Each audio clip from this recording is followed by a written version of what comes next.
법원은 윤석열 총장 측이 주장한 집행 정지 요건을 인정했고 또 징계 절차에도 위법성이 있다고 지적했습니다.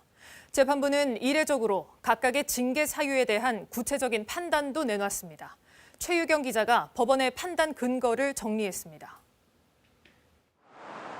서울행정법원이 윤석열 검찰총장에 대한 정직 2개월 징계의 효력을 정지시킨 건 윤 총장 측 주장을 상당 부분 받아들였기 때문입니다. 우선 집행정지 요건인 윤 총장이 입을 회복하기 어려운 손해와 처분을 중단할 긴급한 필요를 인정했습니다. 반면 윤 총장 징계 효력이 정지되면 대통령의 인사권이 침해되고 국론 분열을 불러온다며 법무부가 내세웠던 공공복리 침해 주장은 받아들이지 않았습니다. 법원은 징계위원회의 절차에도 하자가 있다고 봤습니다. 윤 총장이 신청한 징계위원 기피 신청 의결에 위원 3명만 참여해 의결 정족수인 재적위원 7명의 과반에 못 미쳤고 이에 따른 기피 의결, 나아가 징계 의결도 무효라고 판단했습니다.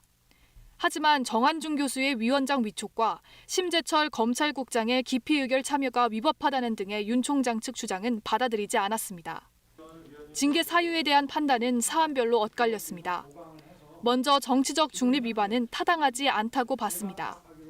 우리 사회와 국민들을 위해 봉사하겠다는 말은 여러 의미로 해석될 수 있고 차기 대선 유력 후보로 꼽힌 게 윤 총장 책임은 아니라는 겁니다. 그러나 이른바 판사 사찰 논란을 부른 재판부 분석 문건에 대해서는 매우 부적절하다고 지적했습니다. 다만 취득 방법이나 사용처, 작성 목적 등을 따져볼 필요가 있다며 최종 판단은 유보했습니다. 채널A 사건에 대해선 감찰방해는 일부 인정되는 반면 수사방해는 일부 소명이 부족하다며 이 역시 추가 심리가 필요하다고 밝혔습니다. 재판부는 이런 점들을 종합하면 현 상황에서는 징계 효력을 멈추는 게 맞다고 판단했습니다. 이번 법원 결정으로 윤 총장은 내년 7월까지인 임기를 모두 채울 가능성이 높아졌습니다. KBS 뉴스 최유경입니다.